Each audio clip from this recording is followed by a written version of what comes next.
자, 여러분, 사회복지조사론 같이 함께 준비해 보도록 하죠. 자, 먼저 과학과 검증 방법에 대해서 살펴보도록 합니다.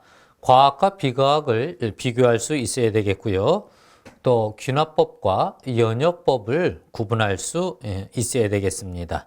그리고 이제 연구의 방법들에 대해서, 연구 목적에 대해서, 또 그다음에 시공에 따른 조사 방법에 대해서 또 방법론적인 그러한 거에 따라서 그 연구 방법을 분류할 수 있는 이러한 모습이 되어야 되겠습니다. 자, 먼저 우리가 과학과 비과학에 대해서 먼저 함께 생각해 보도록 하죠. 자, 우리가 사회복지 조사를 한다라는 것은 과학적 조사를 한다라는 거죠. 그래서 비과학적 접근이 뭔지를 먼저 좀 아시면 과학을 좀 이해할 수 있는데, 비과학적 접근 중에서 첫 번째 생각할 게 권위예요. 우리 보통 권위에 호소하는 오류라는 말이 있죠. 자, 어떤 사실을 받아들일 때에 옳은지 그른지에 앞서서 그냥 어떤 권위에 의해서 그것을 과학적 사실이다라고 받아들이는 것이 권위. 이 권위는 과학적 방법이 아니다라는 것 여러분 기억해 두셔야 되고요. 자, 두 번째 관습이라는 것도 우리가 비과학이다라는 거 생각해 봐야 됩니다. 관습은 어느 일정한 그 지역 안에서 뭐 일정 기간 동안의 어떤 시간을 흐르면서 형성된 어떤 그들 안에서의 약속된, 물론 약속이라 그래서 뭔가 문서를 남기거나 그런 건 아니지만 이러한 하나의 패턴이다라고 이렇게 이야기할 수 있습니다. 따라서 이 관습이라는 거는 그 문화권에서는 이해가 되지만 다른 데하고 이야기하면 또 다른 모습이 된다는 거죠. 자, 직관이라는 것은 또 비과학인데, 경험이나 판단이나 추리 등 이 사유하는 것을 거치지 않고 바로 이렇게 나오는 것, 이걸 직관이라고 하는데, 이 직관이라는 것도 역시 비과학의 하나이다라는 것. 따라서 여러분, 권위에 호소하거나 또 관습에 호소하거나 직관에 호소하는 이러한 방법은 과학적 접근 방법이 아니다라는 것 구분해 두실 필요가 있겠습니다. 자, 그럼 과학적 접근이라는 건 무엇이냐? 사실 과학적이라는 거는 너무나 우리가 이거 뭐 암기할 필요가 있는 게 아니라 그냥 우리가 읽으면서 이해하면 돼요. 객관적이어죠. 누가 봐도 그러한 결과가 나오는 그러한 모습이 되어야 되고요. 그 다음에 경험적으로 검증이 가능해야 됩니다. 검증할 수 없는 것은 과학의 영역이 아니에요. 과학의 영역은 검증할 수 있는 모습이 되는데, 경험적으로 검증한다는 건 즉 우리가 너하고 나하고 또 우리가 검증해서 그걸 알 수 있는 것, 이것을 경험적으로 검증한다라고 이렇게 이야기합니다. 그래서 검증 가능해야 되고요. 당연히 체계적이고 논리적이어야죠. 어떤 그 사실을 나열할 때 일정한 체계에 의해서 논리성을 갖고 이야기할 때 과학이라고 이야기하지, 체계도 없고 논리적이지도 않다라고 한다면 과학이라고 이야기할 수 없죠. 그 다음에 과학은 일반적인 것을 추구한다.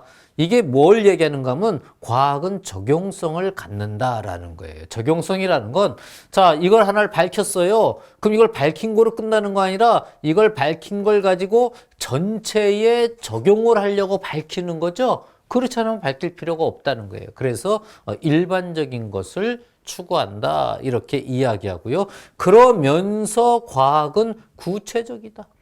일반적인 걸 추구한다 그러니까 그냥 일반적인 이야기를 하느냐? 그거 아니에요. 그걸 얘기하는 거 아니다라는 것이죠.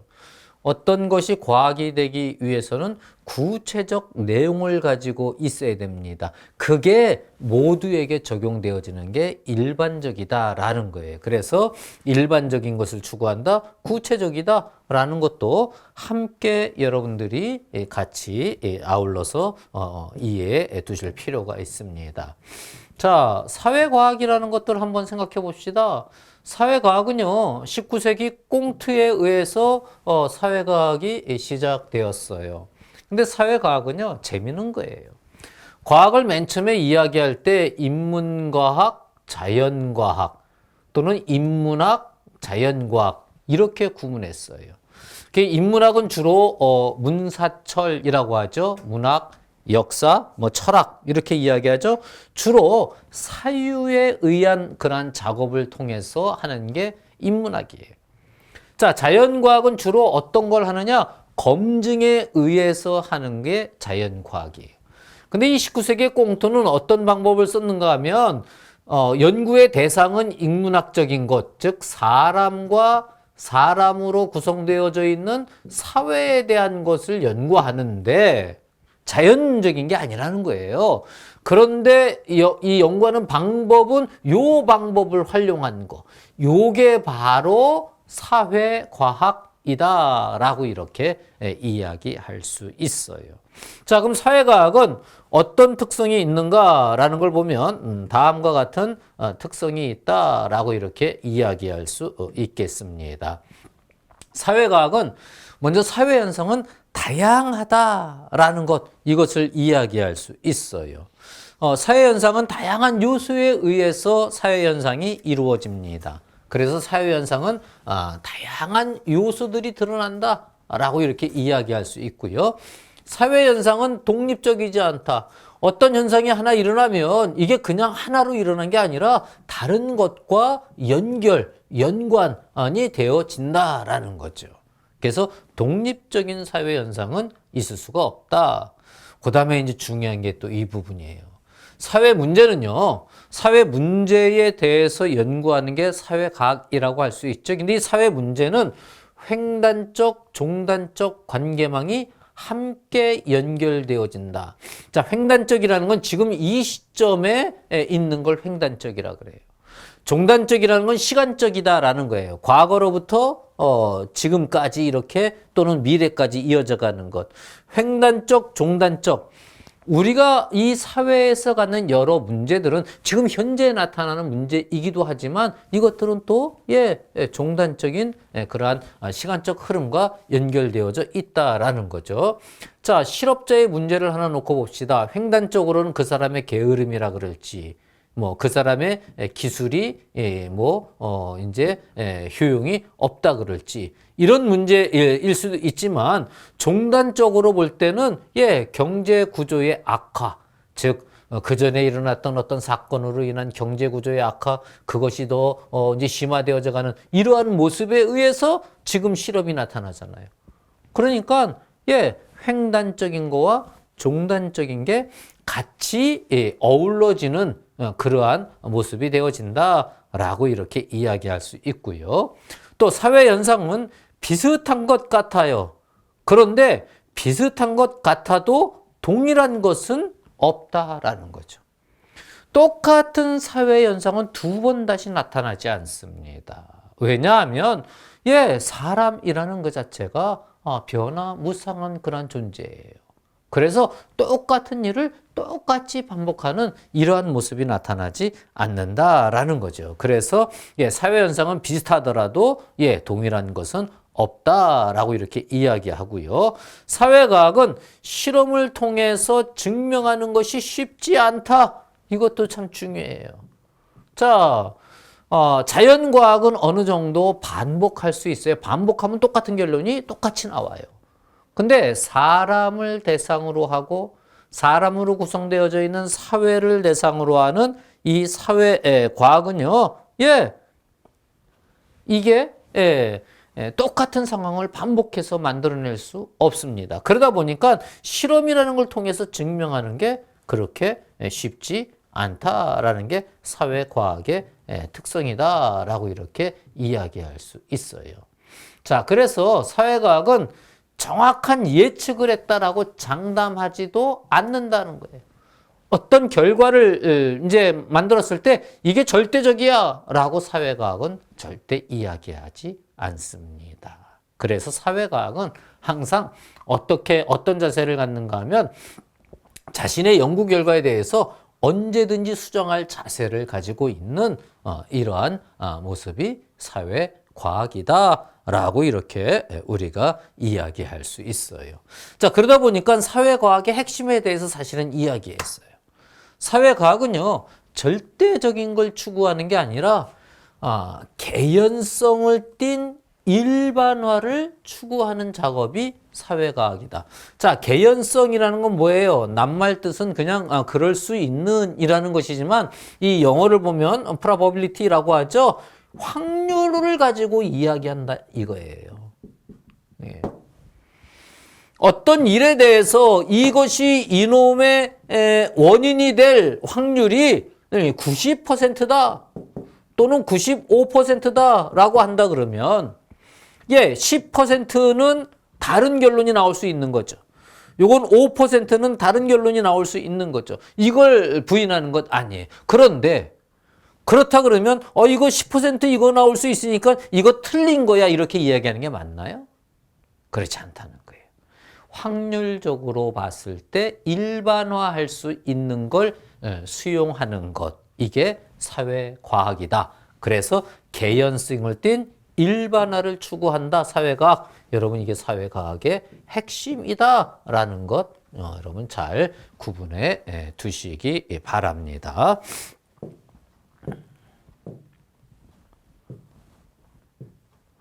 자, 과학적 특성으로서의 반복성이라는 건 무엇인가 하면요. 과학이라는 거의 원래 그 의미는요. 반복했을 때 똑같은 결과가 나와야 과학이다라고 이렇게 이야기하는 거예요. 가령 물을 가지고 전기 장치를 내서 했더니 H2O, 뭐 2H, 2 그다음에 E2O 뭐 이런 식으로 나오겠죠. H2하고 그러니까 수소하고 산소가 나온단 말이죠. 근데 이걸 또 결합시키면 뭐가 또 떨어져요? 물이 떨어지죠. 이걸 이쪽에서 이쪽으로도 반복되어져요. 반복되어져도 똑같은 결론이 나온다는 거죠. 이게 과학의 기본적인 전제예요. 그런데 사회과학은 똑같은 현상을 반복하기가 어렵다라는 이러한 모습이 있다. 자, 이 과학의 반복성이고 이게 과학적이다라고 이야기할 때 반복해도 똑같은 결론이 나오는 게 과학의 특성이다라는 것 여러분 이해해 두시고 넘어가시기 바랍니다. 자, 그래서 과학적 검증을 할 때 연역법과 귀납법을 통해서 과학적 검증을 해 나간다라는 거죠. 그래서 연역법과 귀납법에 대해서 우리가 이해해 둘 필요가 있겠습니다. 자, 연역법은요, 여러분 뭐라고 생각하시면 되는가 하면 이론에서부터 시작한다라고 생각하면 돼요. 자, 그래서 연역법은 기존의 이론에서 가설을 끄집어내는 거예요. 그리고 이 가설이 맞는지 안 맞는지 검증을 하는 이러한 방법이 연역법적인 방법이다라고 이렇게 이야기할 수 있죠. 그래서 연역법을 가설 연역적이라고 이야기하고요. 또는 반증주의적 접근법이라고 하는데 이 가설을 검증할 때는 반대되는 것이 있는지 없는지를 해서 그거를 기각하고 이거를 채택하는 형식으로 하거든요. 그래서 반증주의적 접근법이다라고 이렇게 이야기할 수 있겠습니다. 자, 연역법은 전형적 과학적 방법이라고 할 수 있는 실증주의가 바로 가설을 끄집어내고 그것을 검증해 나가는 이러한 방법들을 주로 사용하는 게 실증주의란 말이죠. 그런 실증주의적 방법이다라고 이렇게 우리가 이야기할 수 있는데 대표적으로 소크라테스의 3단 논법을 예를 들어서 보통 이야기합니다. 그래서 연역법 하면 소크라테스의 3단 논법 이렇게 이야기한단 말이죠. 자, 그럼 소크라테스의 3단 논법이 무엇이냐? 먼저 모든 인간은 죽는다. 이게 모두가 다 인정하는 그런 내용이잖아요. 자, 그 다음에 소크라테스는 인간이다. 그러면 어떤 결론을 내릴 수 있어요? 그렇죠. 고로 소크라테스는 죽는다라는 결론을 내릴 수 있죠. 자, 이렇게 이론에서 어떤 가정을 하면 이러한 내용이 나오는 이렇게 되어지는 이걸 가지고 그럼 이게 정말 죽는지 안 죽는지 검증을 해보면 되는 거죠. 그래서 진짜 죽으면 소크라테스도 죽는다라는 걸 이야기할 수 있다는 거죠. 자, 이렇게 소크라테스의 3단 논법이 연역법의 가장 대표적인 예인데요. 근데 여러분 시험을 위해서 제가 팁을 드리면요. 자, 연역법 하면은 이제 앞으로 우리가 이제 조금 이따가 배울 거예요. 양적 연구와 일맥상통하고요. 그래서 이게 이걸로 안 하고 이렇게 해서 이렇게 했죠. 꼭 그렇다라고 이야기할 수는 없어요. 그 다음에 이것은 통계적 검증을 하는 것이고요. 이게 실증주의적인 그러한 모습이다라는 것 여러분 이렇게 연결해서 같이 함께 이해해 두시면 문제 풀 때 편리하다라는 것 이야기할 수 있겠습니다. 자, 그럼 이제 균합법을 이야기해 보죠. 균합법은요. 아무런 전제나 선입견 없이 관찰을 먼저 하는 거예요. 이론에서부터 시작하는 게 아니라 관찰을 먼저 하는 거예요. 그래서 관찰한 걸 가지고 이제 분석도 해보고 비교도 해보고 분류도 해보면서 여기에서 어떠한 맥락이 나타나는 게 있으면 이 맥락을 가지고 결론을 내리는 것. 이게 균합법이다라고 이렇게 우리가 이야기해 볼 수 있습니다. 소크라테스의 3단 논법을 역으로 생각하면 균합법을 알 수가 있어요. 전제가 없어요. 모든 인간이 죽는다 그런 전제가 없어요. 소크라테스는 죽었다.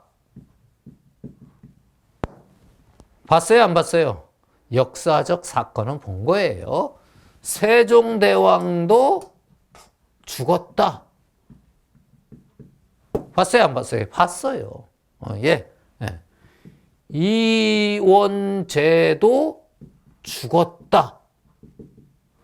우리 아버지입니다. 우리 아버지 돌아가셨습니다. 제가 사망진단서 여러분에게 갖다 드릴 수 있어요. 자, 누구도 죽는다도 이렇게 쭉 봐왔어요. 그리고 뭐 연예인 중에 뭐 누가 죽었다. 이렇게 다 봐왔어요. 이걸 다 보니까 뭐라고 결론 내릴 수 있어요? 인간은 다 죽는다라고 결론을 내리면. 자, 이렇게 관찰을 토대로 해서 시작이 관찰부터 하는 거예요. 그래서 여기서 나오는 맥락이 인간이 죽는다는 맥락이 나오네 라고 결론을 내리는 것. 이게 균합법이에요. 그러니까 연역법은 이론에서 가설을 끄집어내서 연구하는 게 연역법이라면 균합법은 아무런 전제 없이 그 관찰부터 하다가 어떤 결론에 이르는 것. 그러니까 연역법은 결론을 잠정적으로 내려놓고 맞는지 보는 거라면 균합법은 그런 게 아니라 그냥 하나하나 다 보다가 거기에서 나오는 걸 가지고 결론 내리는 거. 이게 균합법이라고 이렇게 이야기할 수 있어요. 자, 여러분, 연역법은 이론에서 시작해서 잠정적인 결론을 내리고 검증을 합니다. 균합법은 이론이나 가설 없이 자료들에서 시작하면서 이걸 관찰이라 그러는 거죠. 결론을 내리는 거예요. 이건 서로 패러다임이 다른 거지 어느 게 맞다, 어느 게 틀리다라고 이렇게 이야기할 수 없다라는 것 여러분 이걸 기억해 두시기 바랍니다. 이건 패러다임이 다른 거지 어느 게 맞고 틀리고가 아니다라는 거죠. 둘은 서로 상호 보완적이다라고 이렇게 우리가 이야기할 수 있습니다. 자, 그것을 월레스의 수레바퀴 모형에서 이야기하는데 자, 여러분이 월레스의 수레바퀴 모형이라는 것, 이 모형이라는 걸 보면 어떤 이론에서 시작을 해요. 이론에서 시작해서 논리적 추론을 해서 가설을 세워요. 그 가설에 대해서 조작화해서 그게 맞는지 관찰을 하면서 살펴본다. 그럼 여기서 여기는 무슨 방법이 되겠어요? 연역법이 되죠. 그런데 이 관찰하는 것에서부터 보면 관찰한 걸 가지고 어떤 통계적 검증을 해서 그걸 가지고 일반화시키면서 이론을 만들었다. 여기 관찰부터 하잖아요. 그럼 이쪽은 뭐예요? 귀납법이라고 할 수 있죠. 예, 학문이 발전해 나가는 데는 이렇게 연역법과 귀납법이 함께 서로 보완하면서 학문이 발전해 가는 것이지, 연역법이 더 과학적이야? 귀납법이 더 과학적이야? 이렇게 말하면 틀린다라는 거죠. 연역법이든 귀납법이든 전부 다 과학적 검증 방법이다라는 것, 여러분 이것을 기억해 두시기 바랍니다. 자, 우리가 연구 방법을, 이제 연구에 대한 기초를 이야기할 때 우리가 과학 철학의 흐름을 좀 알 필요가 있어요. 과학 철학의 흐름을 보면 16세기 베이컨의 귀납주의, 또 17세기 데카르트의 연역주의, 그 다음에 논리적 실증주의, 그 다음에 논리적 경험주의, 그리고 이제 칼 포퍼의 반증주의, 그리고 이제 토마스 쿤의 과학적 혁명, 그 다음에 포스트 모더니즘, 이러한 과학 철학의 흐름이 흘러간다라는 이 정도 흐름은 여러분 이렇게 상식으로 이해하시고요. 토마스 쿤 하면은 과학적 혁명이라는 이러한 이야기를 했다라고 생각하시고요. 과학적 혁명은 곧 패러다임의 전환을 주장한다라는 이러한 것을 여러분 기억해 두시기 바랍니다. 자, 그 다음에 포스트 모더니즘은 모든 걸 상대화시키는 상대적이라는 이러한 관점을 갖는다라는 것도 여러분 함께 이해해 두시면 되겠고요. 그래서 포스트 모더니즘은 다원주의와 함께 연결되어지죠. 그래서 과학 철학의 흐름이 이런 식으로 흘러간다라는 것도 함께 기억해 두시기 바랍니다. 자, 그럼 연구 방법의 종류를 한번 분류해 보는데, 그 연구 방법의 종류를 분류할 때 여러 가지 그 분류하는 기준들이 있을 수가 있어요. 자, 먼저 연구 목적에 따라서 분류하면 탐색하는 게 목적이다. 탐색적 연구예요. 아직 드러나지 않은 무언가를 연구해서 좀 뭔가를 알아가고자 할 때 하는 게 탐색하겠죠. 그걸 탐색적 연구라고 이렇게 이야기할 수 있겠고요. 자, 그 다음에 기술적 연구는요, 이 기술이라는 걸 잘 낱말 뜻을 봐야 돼요. 한자로 제가 써드렸죠. 기술, 뭔가 쓴다라는 거죠. 그래서 영어는 description이에요. 따라서 기술적 연구라는 것은 무엇인가 하면 있는 그대로를 끄집어내서 이렇게 쓰는 게 기술적 연구예요. 인구 센서스가 가장 대표적이죠.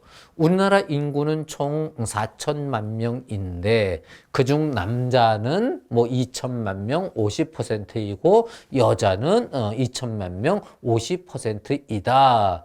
이러한 인구는 서울, 경기 등 수도권을 중심으로 해서 43%가 모여 있고, 우리나라 인구에 대해서 전반적인 거를 좀 이렇게 기술해주고 있죠. 기술이 목적인 게 기술적 연구라고 이렇게 이야기할 수 있고요. 자, 설명적 연구와 예측적 연구는 묶어서 보기도 하는데, 일단 구분해서 설명드리면, 설명이라는 건, 지금 설명한다는 거는 원인과 결과로 이야기하는 거죠. 즉, 인과 관계로 어떤 사건, 어떤 문제에 대해서 원인을 밝혀주는, 영향 요인을 밝혀주는 연구를 한다라고 하면 설명적 연구라고 이렇게 이야기할 수 있고요. 예측적 연구는요, 사실은 설명적 연구 속에 들어간다라고 볼 수 있는데, 또 구분해서 예측을 강조하다 그러면 이렇게 연구하다 보니까 앞으로 어떻게 될 걸 볼 수 있다라는 게 예측적 연구. 자, 그러면 좀 이따 나오겠지만 시계열 연구라는 것, 즉 시간의 순서를 두고 연구한다는 것은 예측적 연구하기에 굉장히 유리하죠. 그러면서 시간적 관계를 놓고 연구한다는 것은 이제 인과 관계를 이야기할 때 보면 이제 알게 되겠지만, 설명적 연구에도 유리합니다. 그리고 이걸 설명적 연구와 예측적 연구를 같이 보기도 해요. 어쨌든 탐색이 목적이냐, 기술이 목적이냐?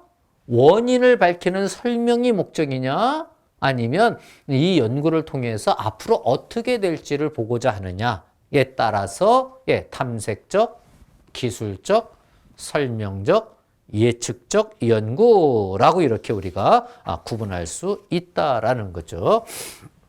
자, 이건 연구 목적에 따른 것이고요.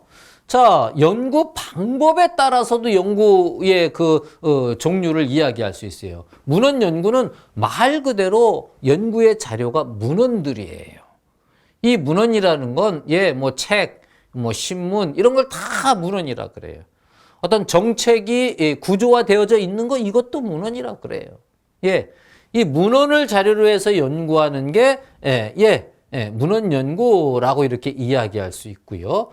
양적 연구라는 거는 이 양적이라는 의미를 잘 알아야 됩니다. 이 양적이라는 것은 수량적 자료를 가지고 연구한다라는 게 양적 연구예요. 그러니까 자료의 형태가 문헌이냐 문헌 연구고요.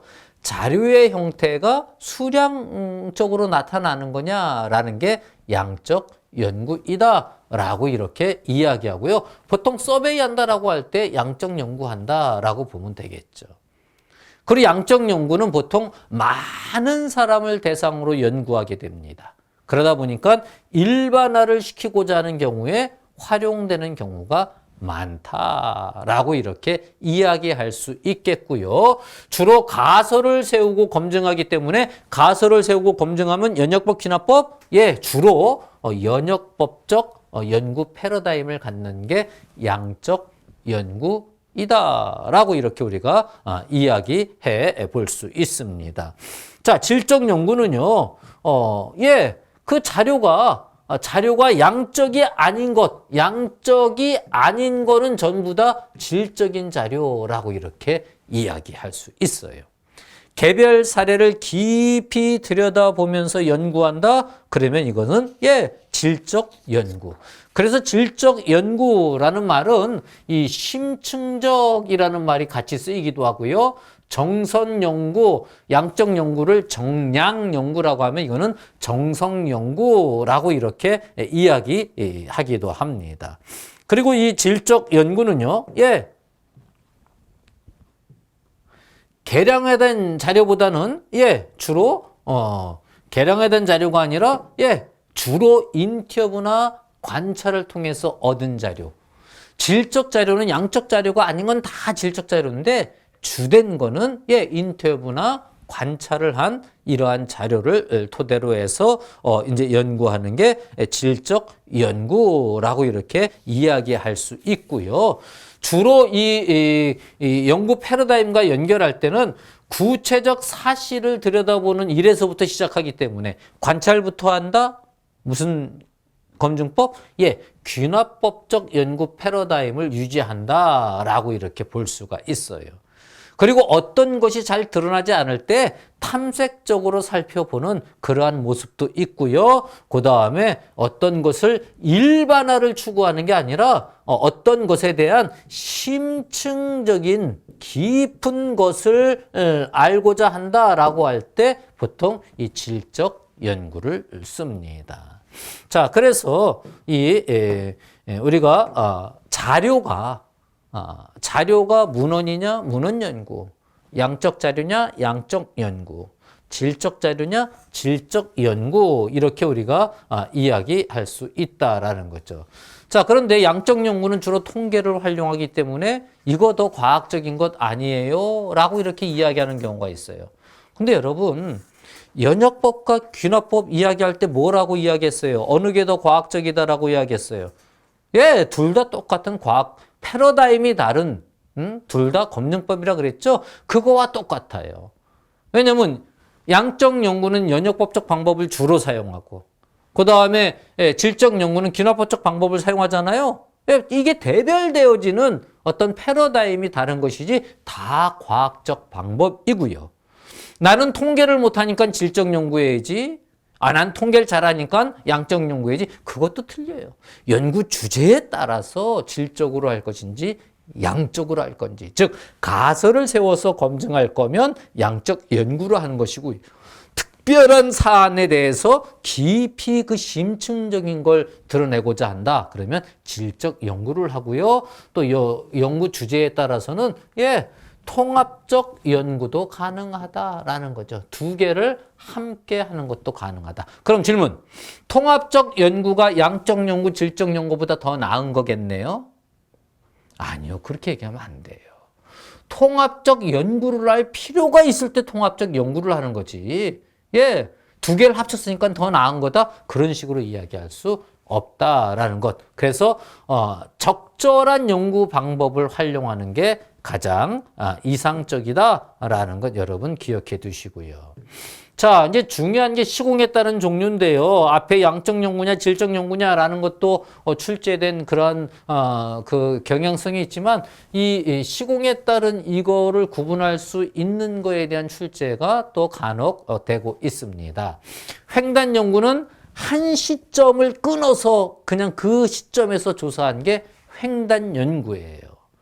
그러니까 조사 시점이 한 번밖에 없어요. 자료들을 시간 흐름에 따라서 볼 수 있어요, 없어요? 볼 수 없는 게 횡단 연구입니다. 자, 그러면 종단 연구는 뭐예요? 횡단 연구는 당연히 한 번만 조사하니까 조사 기간이 짧겠죠. 조사 기간이 짧다라는 건 조사 비용도 적게 들어간다라고 이렇게 이야기했죠. 자, 종단 연구는요, 횡단 연구에 반대되는 거예요. 시간 간격을 두고 조사하는 것으로 최소한 2시점 이상. 이때 한번 조사하고 이때 한번 조사하고 2시점 이상이에요. 얼마나 갈지 몰라요. 최소한 2시점을 조사한다? 그럼 이걸 종단적이라고 이렇게 보는 거잖아요. 그래서 2시간 놓고 보면 이때 본 거랑 이때 본 거랑 변화가 있겠어요, 없어요? 변화가 나타나겠죠. 그래서 동태적 연구라고 하고요. 반면에 횡단 연구는 정태적 변화가 없는, 왜냐면 한 시점에서 그냥 본 거기 때문에 정태적 연구 이렇게 이야기하기도 한다라는 거죠. 그래서 흐름이나 추이를 볼 때 종단 연구를 하면 되겠죠. 그런데 2시점 이상 조사한다. 이게 조사 비용이 배나 들어가겠네요. 조사 노력도 배나 들어가겠네요. 시간과 비용이 많이 드는 게 이 종단 연구이다라고 이렇게 이야기해 볼 수 있겠습니다. 종단 연구의 종류가 있는데 이 종단 연구의 종류를 구분할 수 있어야 됩니다. 자, 경향 연구. 이건 뭐 또 추이 연구라고도 하고 시계일 연구라고도 하는데 경향 연구는 어떻게 변화되어져 나가는지 보는 것, 이게 경향 연구예요. 자, 그 다음에 중요한 건 요 두 놈을 구분할 수 있어야 돼요. 동년배 집단 연구 또는 동년배 연구 또는 코호트 연구 이렇게 이야기하고 이건 패널 연구라고 하는데, 자, 2시점 이상 조사하는 건 맞아요. 2시점 이상 조사하는 건 맞는데 요 동년배 연구는 동일한 집단군을 조사하면 되는 거예요. 그런데 이 패널 연구는 뭔가 하면 조사 대상자를 추적한다라는 건 뭐예요? 똑같은 대상자들을 이 시점에 조사한 대상자들을 이 시점에도 똑같은 대상자들을 조사하는 게 그게 패널 연구예요. 따라서 똑같은 대상을 추적한다라는 개념이 들어가면 이건 패널 연구를 하고 있구나. 2번 연구했는데 베이비 부모 세대에 그러면서 이게 좀 넓게 가네. 이거는 베이비 부모 세대를 이때도 조사하고 이때도 조사하지만 베이비 부모 세대를 조사하면 되는 거지 똑같은 사람들을 추적해서 조사하는 건 아니네. 그러면 코호트 연구. 그래서 경향 연구, 동년배 연구, 패널 연구 이거에 대해서 여러분 구분할 수 있어야 되겠습니다. 자, 여러분 과학과 비과학을 잘 구분해 두시고요. 그 다음에 철학 사조의 흐름에 대해서 적어도 실증주의, 그 다음에 토마스 쿤의 이 과학계 혁명, 이 정도는 여러분 이렇게 짚어서 보실 수 있어야 되겠고요. 그 다음에 이제 포스트 모더니즘은 다원주의 이렇게 우리가 한번 이해해 볼 수 있겠죠. 그 다음에 연구 방법을 잘 구분해 두시기 바랍니다.